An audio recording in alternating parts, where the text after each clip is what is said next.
Good morning, everyone. Thank you for joining us, taking time out of your busy day to spend an hour with us. Welcome to the Doing Business Better with Optimized Invoice Handling from Arrival to Archive presentation. Bit of a mouthful, but hopefully you'll understand why shortly.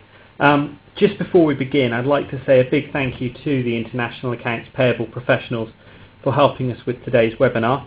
I know many of you are members, but those of you who are not, it might be worth you having a look at their website. They will be able to help you with your organisation and the challenges that you may well be facing. Just before we go any further, I'd just like to point out that we are at the annual conference, which is being held next week in Birmingham. We have a stand there, so by all means come and speak to us, say hi, and it'd be good to be able to answer any questions you might have in person. So let me just introduce myself and my colleague here from one of our integrated partners, K2. So I'm Steve Ponting, as Matthew said, and with me is Anthony Molyneux of K2. He's a technical specialist, and he'll be handling the second part of the demonstration, showing you the benefits of workflow. So I've introduced myself. It's time for us to learn a little bit about yourselves and our audience today. So over to you, Matthew. Thank you, Steve. And we'd like to put forward a polling question to our audience where we would like to ask, what is your role in your organization? We've got a number of options available to you, indicating that you are in the accounting area, you are a manager or department head, you are a C-level, this would be senior executive or director, or you're part of the IT function. We'd ask you to go ahead and take a moment, select the radio button that best represents your response. Be sure to click on that submit button. We'll collect those over the next couple of seconds and then display the results out so that you can see the folks that have joined you and the demographics of our session attendees today. I'd also like to take a moment to let all of our attendees know that if you have questions throughout today's broadcast, we do encourage you to type those into the chat area on the left-hand side of your screen. We'll be collecting those and responding to some of them behind the scenes if possible, as well as fielding some Q&A near the end of today's session if we have time. At this time, I'd like to give notice that we will be closing down the poll, and we'll bring those results up on screen. And Steve, you should have those results showing up there in the bar chart today, indicating that we do have a large makeup of IT professionals, it looks like. But we'll turn things back over to you. Okay, thank you very much. Yes, it's good to see that we have such a diverse audience. Accountants, obviously, department heads, a good number there of C-level and directorships, and also IT functions. So welcome everybody, and thank you very much for taking your time to fill in that poll there. That's very useful to us. So let me just move on now and introduce ABBYY as a company. We were founded in 1989, and since then we have grown into what is now a global business, as you can see represented by the dots on the map there. We've got about 1,200 employees worldwide, and around a third of those, about 400, are developers and scientists who spend their time developing our products and making sure that they're not only fit for purpose but best of breed. We've got 13 offices around the world.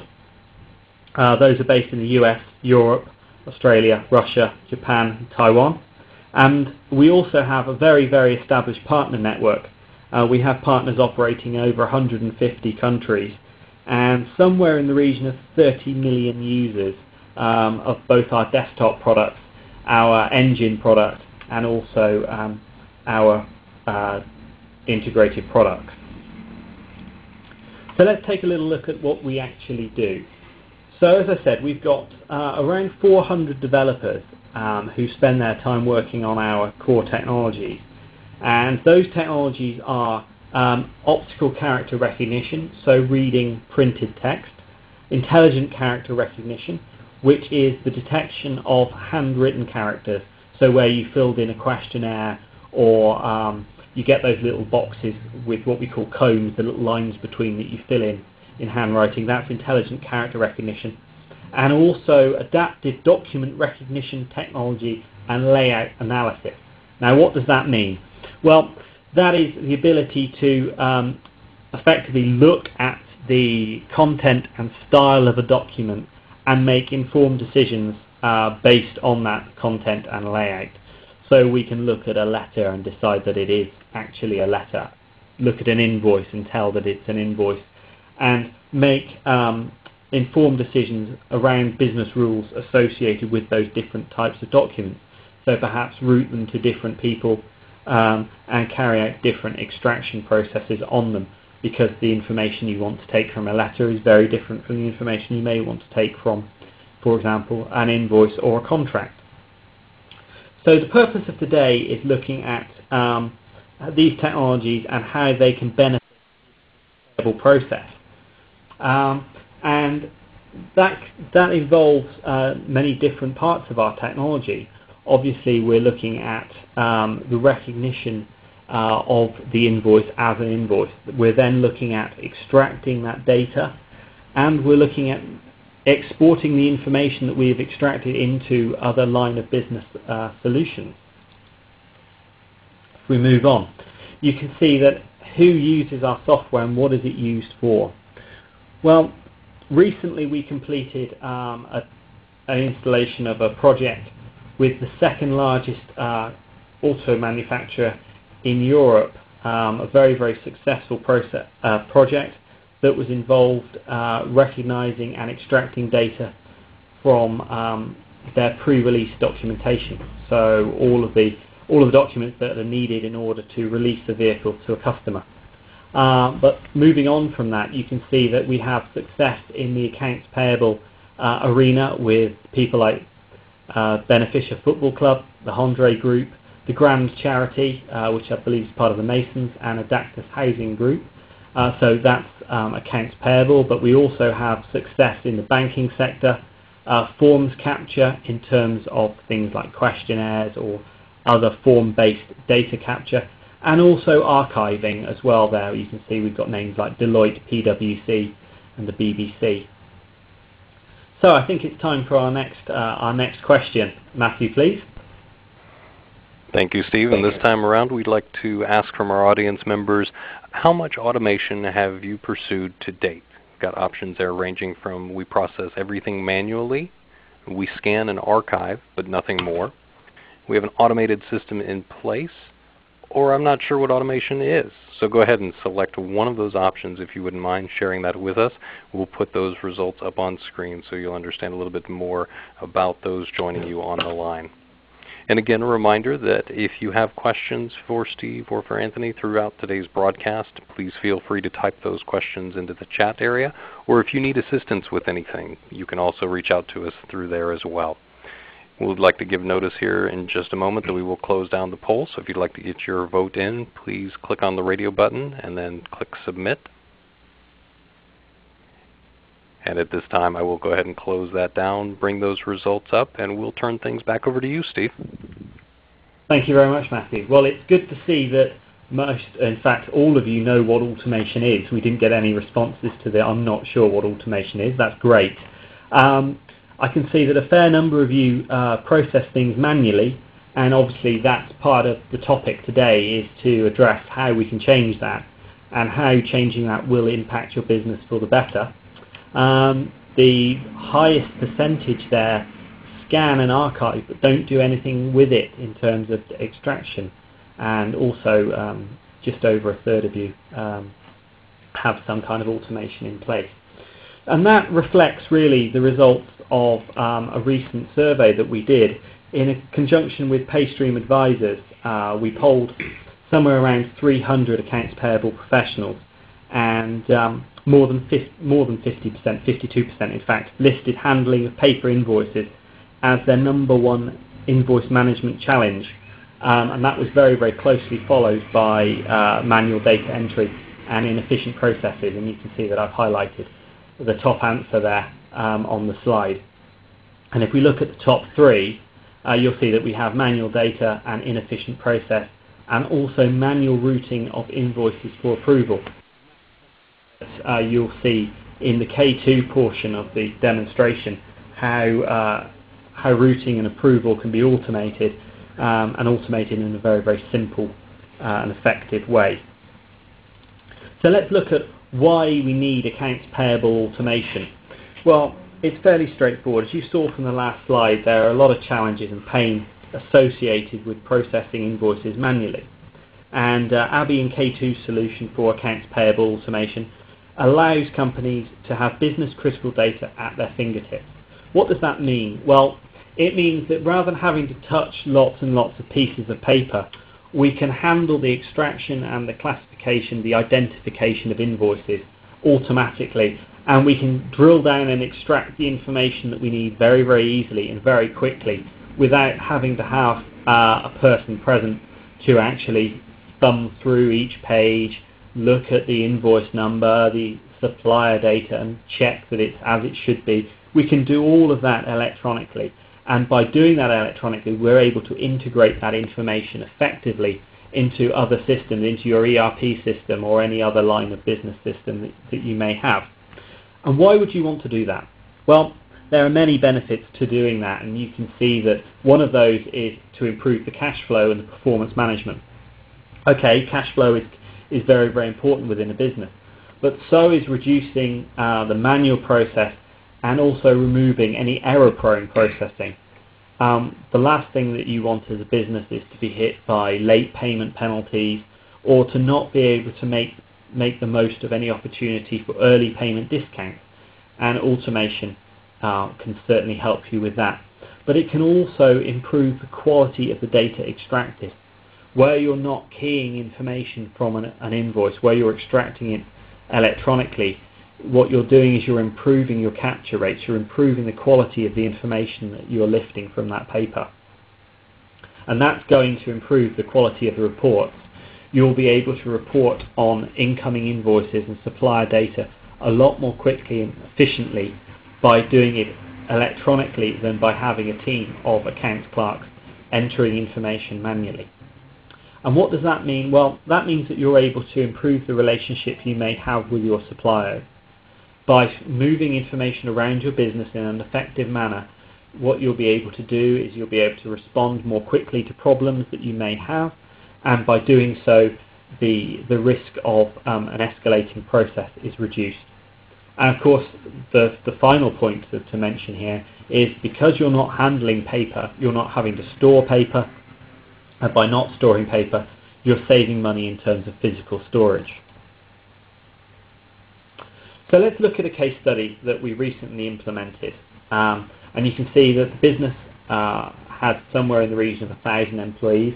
And I know that this won't match all of you guys in terms of your business and what your business looks like. But hopefully some of these points will be familiar, and you can draw comparisons to your business. So as I said, the company, an international company with just over 1,000 employees processing 2,000 plus invoices per week. Okay, what were their challenges? Well, 50% of the employees' time was spent locating invoices. That's a lot of time out of a 37.5-hour week, 40-hour week to spend actually looking for your data.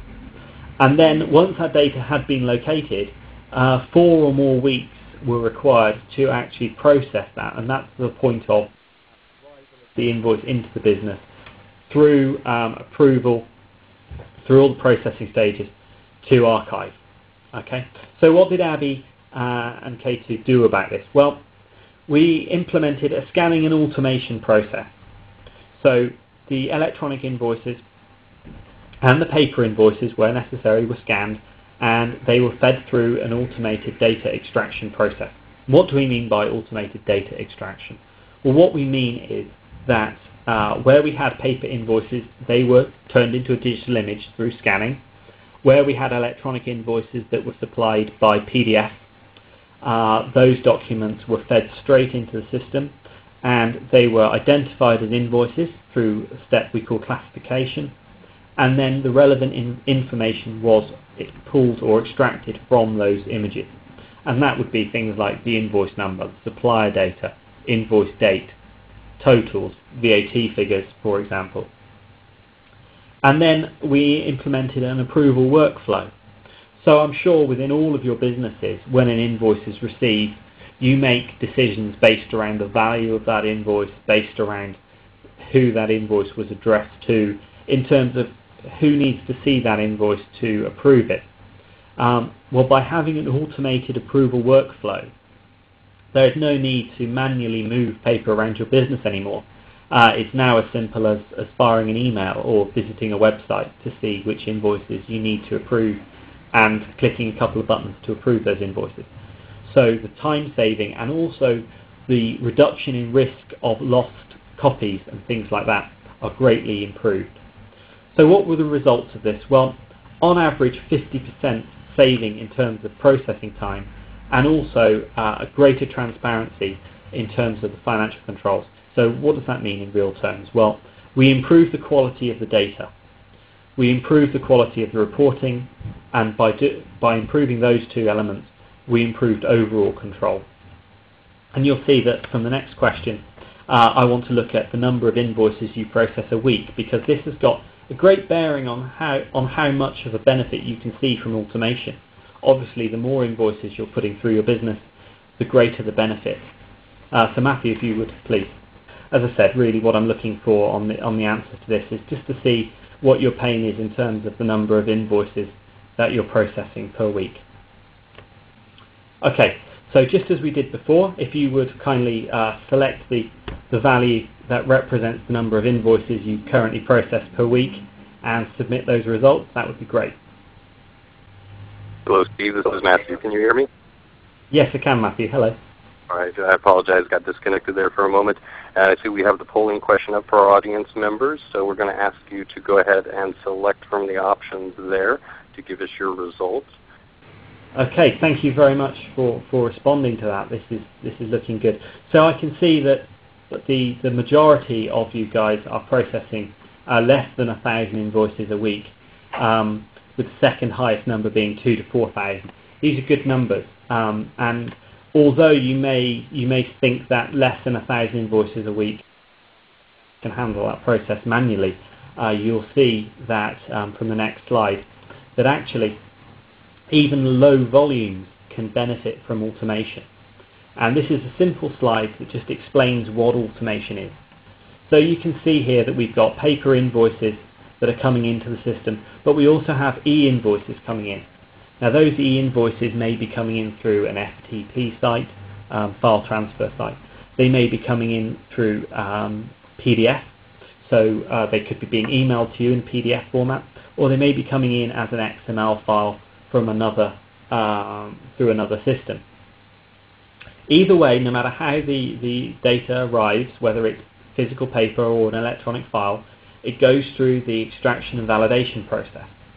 And that validation and extraction process is handled by ABBYY through our FlexiCapture for Invoices solution.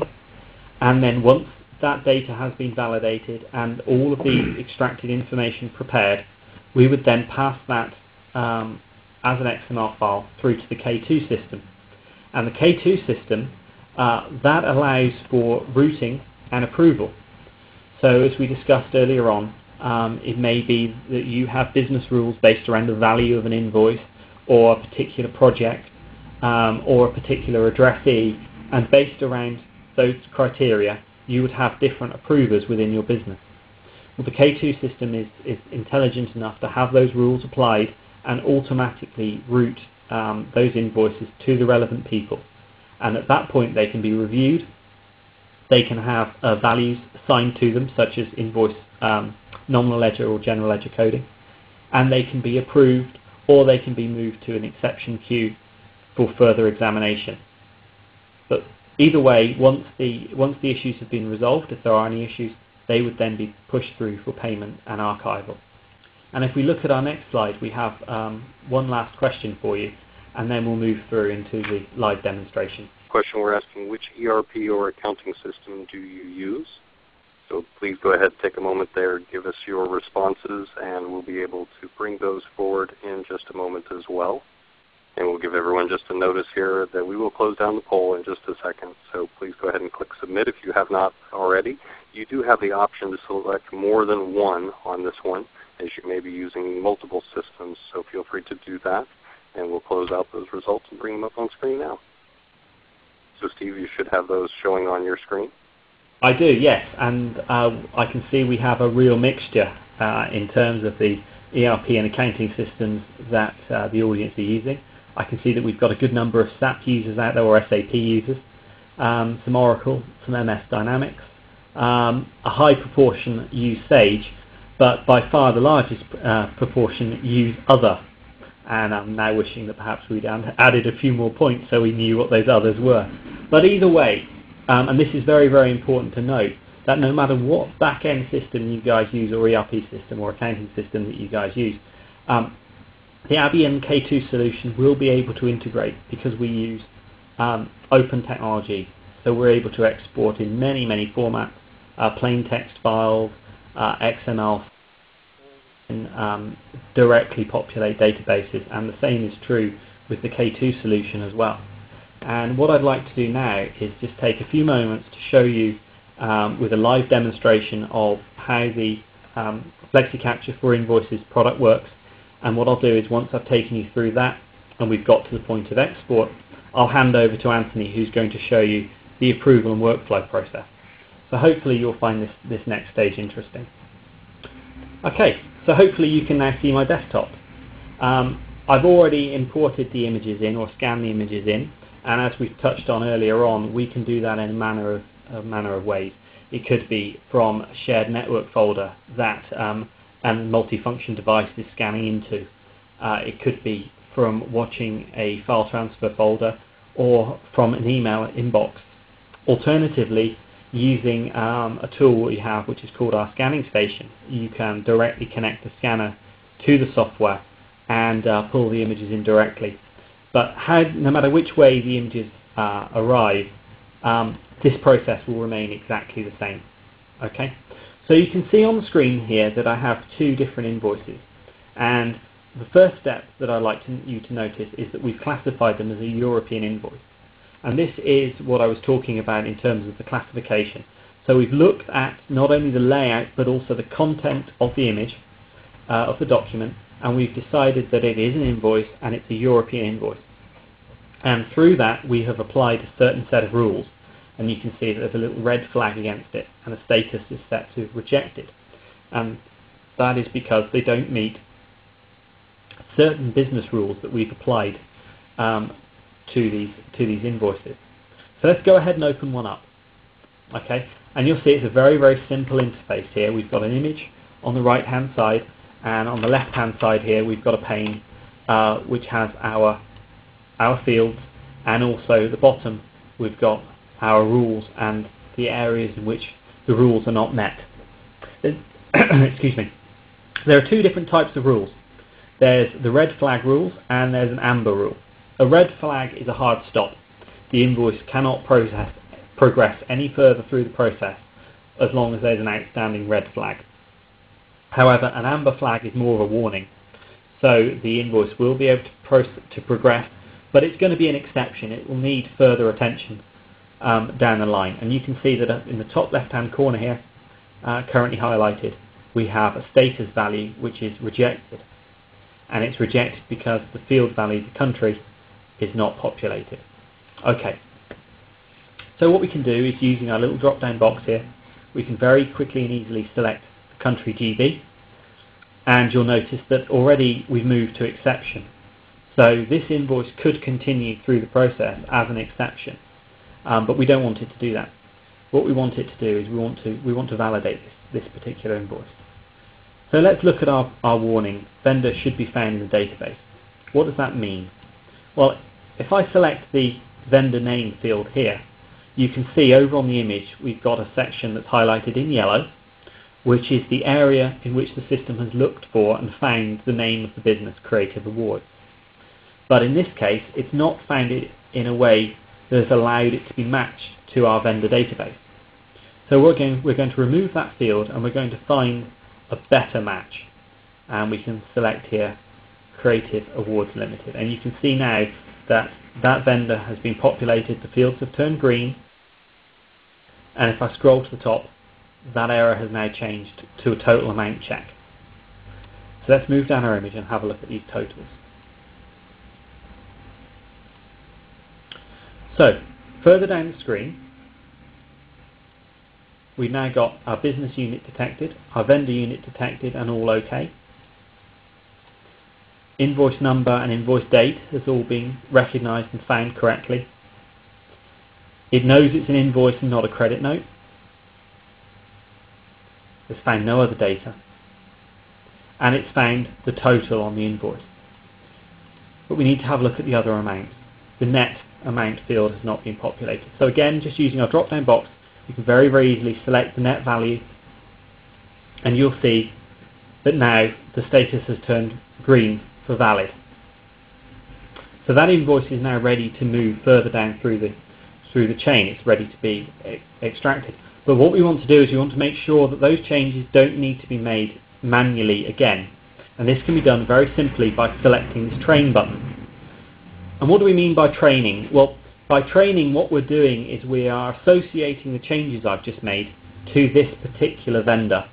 So the next time that the system sees a Creative Awards Limited invoice, it will know to look in this area here for the name, this area for an IBAN number and bank account details, this area for total amounts, this area for the business unit date and invoice number. And what we're doing is by training, we're reducing the number of times that we will have to have manual intervention on these invoices. And in doing so, we're making the system more and more effective. So I'll close that one down and save the changes. And you'll see that this one now no longer has a red flag against it, and the status has changed to valid. So let's look at another invoice. Okay, so this one is an incisive media invoice. And again, we've got an issue, it's not detected the country field, but we can easily select that. And now you can see that it's rejected on the basis that the business unit has not been found. It can't find the business unit. So what I can do is I can click my Find button and actually pick that information up from my vendor database. I can manually find that information if I want to. But ideally what we want to do is we want to have this invoice find the information.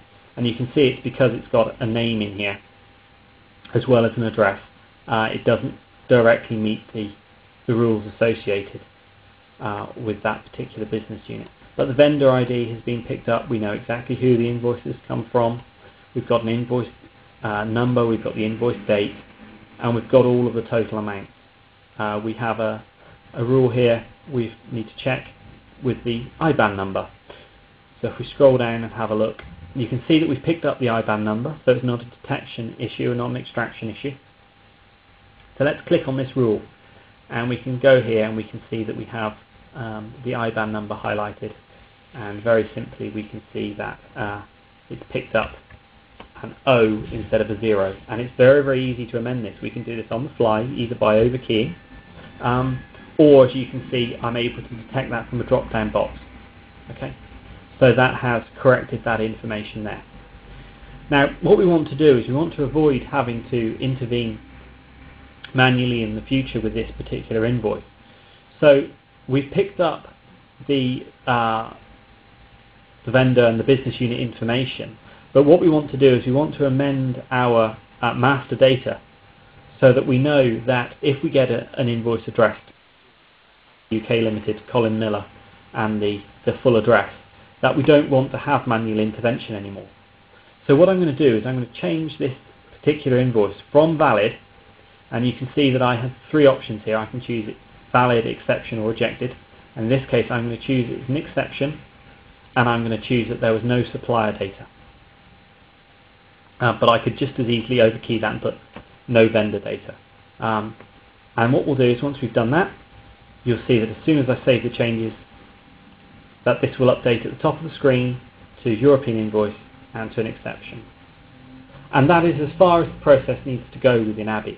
What we have done within the ABBYY FlexiCapture for Invoices tool is we have addressed the fields, we've identified that all of the fields are correct, we've been able to extract all of the meaningful data, business unit, vendor data, invoice numbers, invoice date, total amounts, tax amounts, etc. And what we're now going to do is pass that information over to the K2 system for approval within your business. And that's very easy. I've finished, so I close the task, and those documents are now ready for export. So I'll hand you now over to my colleague Anthony, who will take you through the K2 workflow element. Thank you very much, Steve. Yes, I'm going to take you through the K2 workflow element of this. So basically what K2 does is we provide software that allows you to automate your business applications. And really 4 elements that make up our business applications. First and foremost and most important is workflow. So this is processing of tasks from user to user. Second of all is our forms, so how our users interact with our sort of workflow processes. Then we have reporting, so using the data to understand what is going on with our processes to allow us to make better business decisions. And then finally, sort of data, so integrating with your line of business systems to allow us to process these business applications. So in terms of the demonstration I'm going to be able to give, we have created a system that has picked up these 2 invoices that sort of ABBYY has now processed and initiated a workflow process for these invoices. Has utilized the extracted data to allow us to make a business decision within our process. For example, if we had an exception like in one of those invoices, our process would go down the exception path and be sent out to somebody to deal with it. Whereas if we had a valid invoice, it would then go for processing. So what I have in front of me, in front of you, is a portal I created. So this is our accounts payable site. This shows us all the sort of the invoices that are currently being processed. So at the moment we have 3 active sort of processes. This creative awards is our one which we've just uploaded. We also have our completed processes, and one of them is this incisive media, which is the one that we rejected. So we can actually go and look at the process behind the scenes. So if we look at the incisive media, we can have a graphical view of the process and the process flow. And because our invoice is labeled as an exception, we went down the exception path where we sent out an exception notification to the relevant party to inform them that an exception has occurred. And we've both attached the scanned image to the notification email, as well as used some of the data from the invoice to inform this person that the reason that the exception occurred was that the vendor was not found within the database. So Andrew in this instance would know sort of what to do about this and this exception process. On the other hand, our approval or a process that was valid went down a different route and going to the stage for review notification or reviewing the invoice. And in this instance, we have sent it to our administrator, who is going to be now performing the first level of review. We also built some business rules into the process that allows us to go down different paths dependent on the invoice amount. So my rules that I've created for this process to say that if our invoice value is greater than 1,000, it will go to a second level of approval, and if it's greater than 5,000, we'll go to a third level of approval. Now, this is my task list that allows me to see any tasks that have been assigned to me by my workflow process. Okay, so I can come in here and open up my task, and as we can see, this is our Creative Awards invoice, along with all the data that is extracted. So the data on the left is the information that was extracted by ABBYY into an XML file, and we've now consumed that within the workflow process. So I have all the information available to me at this point to allow me to make my decision. And my role is to sort of review it and then take an action. So approve it or reject it. Approve it will move the process on to the next stage and apply the business rules. Reject it could go to another step in the process where maybe we reprocess the invoice or something along those lines. Okay. We can also maybe set the priority of this. So the priority could determine how fast we push this process from one end of the system to the other. So maybe I can change my process to a medium. I'm going to say I'm going to approve it, and this looks okay to me. Okay, so what I'll do is I'll submit that off, and what that will do is we'll go and complete this step within the workflow process. Okay, so if I refresh this view, we can see that it's would have moved on. Let's refresh that. Okay, if I move on to my the view of the process, we can see it's moved on to the finance review step within the process. Okay, and in this case, it's gone to the user Anthony. So coming back into my home page, one of the other things that I said we'd be very interested in looking at is some sort of reporting. So because we are processing these things automatically, there's no longer a manual-based process. We have all that data that is being captured in relation to the process, and this allows us to make our better business decisions. For example, we can see our task loading per employee. So from this, we might then be able to determine who's the best person to send a task to based on their task loading. Or we're looking at our process initiation trends over a period of time. And from this information, we might determine that when we have periods of high task loading, maybe we need additional resources to this task. If we look at invoice processing in more detail, we have that information about how many active or how many completed processes are there, or how many processes of different priority, or where is the processes, and how many processes are sitting at each stage within the workflow process. So we have that immediate visibility and understanding of what is going on with our processes. So we come back to our our home page. Okay, we have somebody else. Now, as I said, this task has been sent to somebody else for processing, and that somebody else is the user Anthony. So I'm going to log on as the user Anthony. So we can see at the top it says Anthony Petro. Okay. Under the My Task, there's our invoice number, or reference number. It's number 12. Okay. We can have a look at the review details. So the various steps as they go through the process, we capture all that information. So and we can display it here. Once again, this person has the ability to progress this on. So you say, well, yes, I would approve or reject it. So we're happy that this is okay. We're going to approve it, and then we're going to submit that off. Okay, and that moves the process on to the next step. Now, in terms of our scenario, because the value of the process was less than 5,000, okay, the process would have gone through to completion. So as you can see here, it went through the financial review. We can see in terms of the participants that Anthony finished the task on this date and time, and they selected to approve it. And because the value was less than 5,000, it bypassed the CFO review step and went through to completion. And at completion, we can then archive the information, the data, the scanned image, etc. Or we could come in at a later date and for instance, these are my completed processes.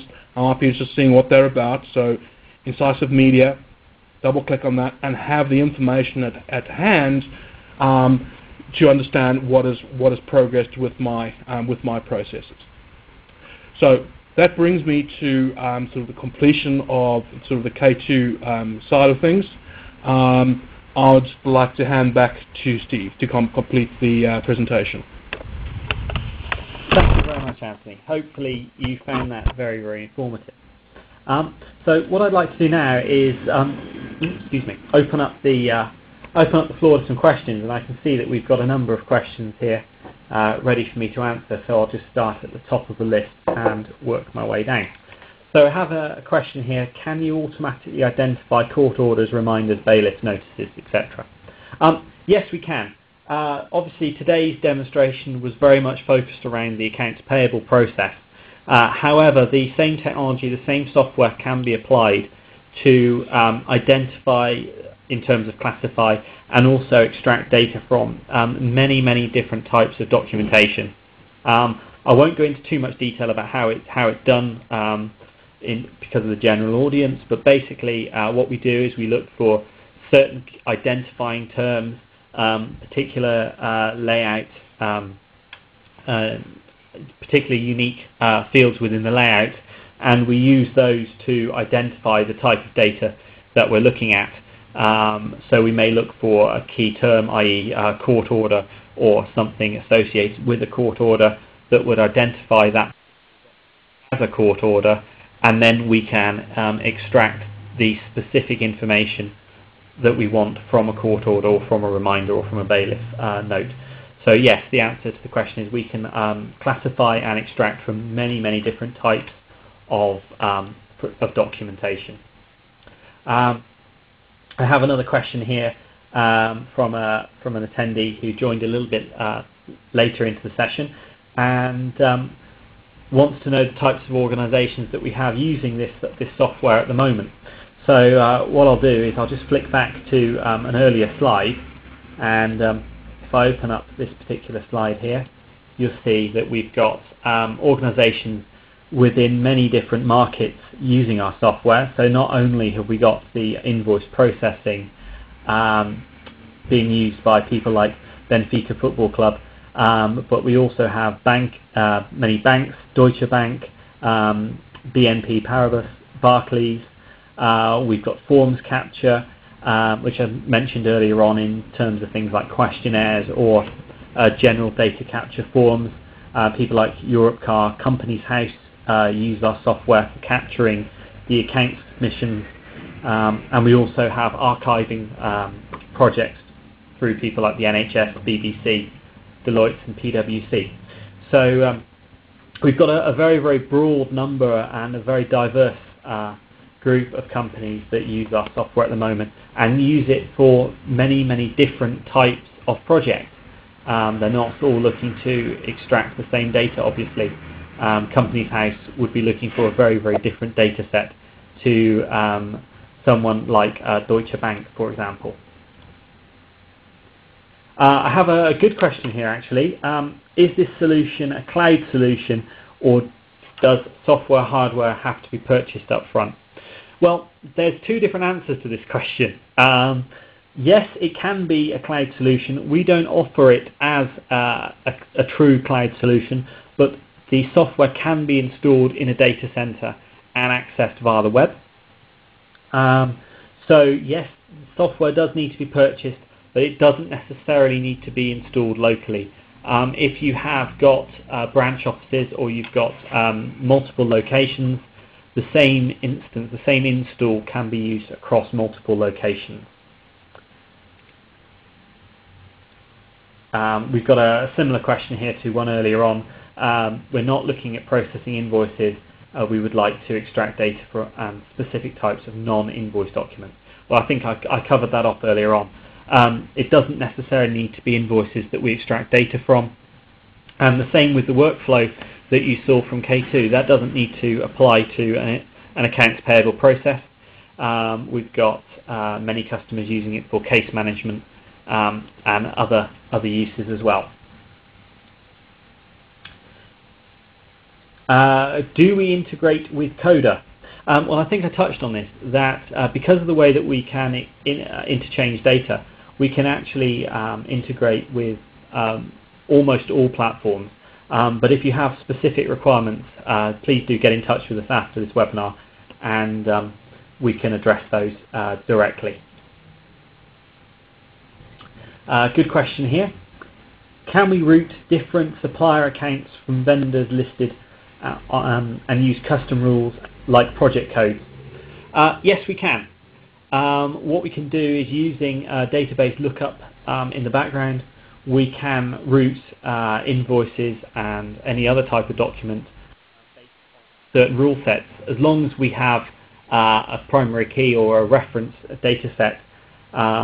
Then that's absolutely possible, yes. What happens if an invoice number already exists? Well, this is a similar question to the previous one, really. As long as we extract the invoice number and store them somewhere, whether that be within ABBYY or within K2 or within AN other systems, as long as we have a reference, we can build a rule. whereby we can check that an invoice number exists or doesn't exist. Where an invoice number is unique, the invoice can continue through the process.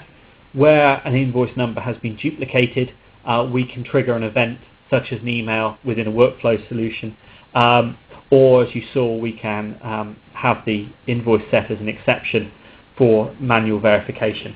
So yes, if an invoice number exists, we can build rules to handle that scenario. I have a good question here. Do you have a limit on the amount of invoices that can be processed in a month? No is the simple answer to that. Our system is fully scalable. So whether you're processing 300 invoices or 3 million invoices a month, we can build a solution to fit. It's a case of just increasing the hardware platform that the software is installed upon. But no, there's no upper limit. We actually have customers who process in excess of 100 million invoices a year using our technology. Okay, let's look at, is it possible to hook into K2, so wire in a state, and have some custom processing execute via .NET assembly and throw up a custom form? Well, I'm going to hand that one over to Anthony, as he's our K2 expert. I mean, in short, the answer is absolutely yes. And with K2, we also expose our entire functionality through .NET assemblies and sort of web and WCF services. So you'd certainly be able to wire up sort of custom forms, custom APIs to either call into K2 or have K2 call into your external systems. Okay. Thank you very much, Anthony. Okay, let's look at just a couple more questions. We have a question here about how do we handle OCR issues such as misrecognition. Well, I didn't go into this within the demonstration, but there is an additional step that we can include within the invoice processing. Once we have verified that the fields have been recognized and captured, we can go into a stage which we call verification. And what the verification stage does is it shows you a small snippet of the data in context, so you actually see a small snippet of the image and the extracted data. And where characters have been misrecognized, they'll be highlighted in red if there's an uncertainty, and you can very, very easily overkey the data to correct it. So that's carried out using verification, to answer that question for you. I have another question here about multi-page invoices. The answer to the multi-page invoices is very straightforward. Our software looks for header data in terms of supplier name, other vendor information, and also business unit information, and then such as totals and business identification numbers at the bottom of the page, and it uses that to separate multi-page invoices. That's a very, very simplistic view of how it does it. It's actually a little bit more complex than that, but to reassure you that we can support multi-page invoices. In fact, the system is based around the premise that most invoices are 3 pages in length. That's a bit of an assumption, but it works for the process. I think we'll answer just one more, and then we'll move on if that's okay. So I've got a question here. Can we clarify the relationship between K2 and ABBYY? Well, the relationship is such that ABBYY provides the front-end capture solution. So we do all of the data recognition and the scanning. And K2 provides the workflow platform. So they would go through and handle all of the approval and archiving process. Okay, so I think that wraps up for questions. So if I can just move on. I just want to finish off really by saying that a few months ago we carried out a poll with several hundred accounts payable professionals, and we very recently published the results of this poll into a white paper working with the Institute of Financial Operations. And if you would like a copy of that white paper to see other people's pinch points and areas of pain, then please either get in touch with ourselves, ABBYY, or the Institute of Financial Operations, and you are able to download that white paper. So I've mentioned many times getting in touch with us to find out more information. There are data sheets available via our website. You can get in touch with us and interact with us through Twitter and LinkedIn. Or what you may wish to do is have a look at our YouTube channel, and on there you'll find lots of product demonstrations. There's also videos from our customers talking about previous installations of projects. And obviously if you have any particular and specific questions, then please do get in touch with us via email. And just to finish off, I'd like to say, I think I mentioned this earlier on, but we're actually attending the Evolution Conference in Birmingham next week, so please do come and see us, and come and say hi and discuss any particular questions that you may have, or any particular challenges that you're facing, not only in the accounts payable field, but in any other data capture scenario. Thank you very much for listening, and I wish you all the best for the rest of your day. Thank you.